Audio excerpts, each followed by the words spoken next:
There's a lot that goes into it all. Um, I was talking to my sister this morning, who's has somewhat of a defeatist attitude. Like, there's nothing you can do. The corporations, blah blah. Yeah, the corporations have taken over healthcare for sure. But my sister's a nurse. A lot of my friends are nurses and doctors and surgeons and dental hygienists and whatnot. I had dinner with my cousin last night, who's a dental hygienist, whose father was the general surgeon down in Laurel, Mississippi for years. But she was telling me about a young lady that was in a wheelchair, had moved here from California, who had been vaxxed injured, and who is now dead and has uh, children that have no mother now. And our waiter was from Oregon. He moved his family here because of the tyranny that was going on in Oregon as well. So a lot of people don't realize we were just attacked with a biological weapon and even more so an experimental jab, which has injured a lot of people. And again, we don't have any long term studies. This thing, it was a propaganda full court press. Full court press, y'all. It was the television. Of course, a lot of people are guilty of watching too much television. And of course, people get on to me for listening to people like Alex Jones, but Alex Jones has been right on a lot of things. Um, Rockefeller Plaza, MSNBC, is Microsoft, Bill Gates, Rockefeller, MSNBC. And here, Bill Gates is pulling his investments out, sold his stock with Moderna, blah, blah, blah, says the vaccines aren't doing what they're supposed to do. And I've got friends that took this under duress. I've got people that were just misled by our government. And, it's deep, it's philosophical, it's banking, it's religion, it's politics, it's finance, it's propaganda, it's media.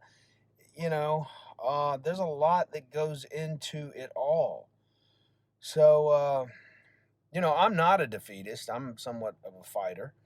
And, I guess being in prison and being shaved down and sprayed with lice lather and actually spending time in the hole like Cool Hand Luke down at the Georgia Penal Farm, you really get out and you wonder how free you really are. When all this broke, I told my friend Gary, who I was in prison with, I said, life on the outside's looking a lot like life on the inside. And he agreed. Years ago, my grandfather was concerned that I was watching way too much television. He called it the boob tube. The other grandfather called it the idiot box. And now, in the age of 24-hour news cycles and whatnot, and media and whatnot, we do have fifth generation warfare.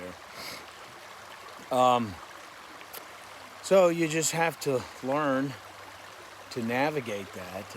Our federal government is nothing more than a front for a central bank, a private central bank, clandestinely named the Federal Reserve. There's nothing federal about it.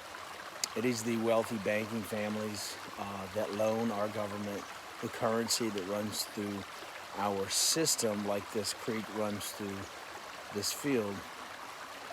And we're all going to go tax season this year, and we're going to pay our taxes, which is nothing more than really interest on the actual wealth that has been borrowed from these families. Now, they have insiders inside our government. All of our agencies have been captured by corporate interest, and the corporation CEOs and people like that are nothing more than slave drivers. They manage us, and we are debt slaves, and it's deep and philosophical for what it is. I've always said that, to the extent that a man is not free, he is enslaved, and that's fact. So it's always been God, gold, silver, gold, goats, title, or deed is all a man really needs to be free. But stay safe, stay healthy, and how we turn this around, I don't know. I think the numbers won't support the system as far as a collapse. I would definitely make sure you have your deed and your title to your car and everything else, because everything else is an illusion on a screen in a ledger, and it's not real. So peace and love. Rob, I'm sure the elite have underground cities. I don't know about aliens and all, but they might. Shit, I don't know. It's deep, bro. But again, if a man and his wife have kids and a farm in the Shenandoah, I think he's doing all right. God, gold, goats, guns, title, deed, water supply, some crops. I'm only 2 generations off the farm, and I'll be honest with you, if I had to do it over again, after knowing what I've known for the last fucking 25 years and being a nurse, yada yada yada, and the healthcare scam, I would have probably gone into farming. I would love to have 100 acres in the Shenandoah Valley. Peace. Nice. Sometimes just sitting out here, what the Japanese call forest bathing.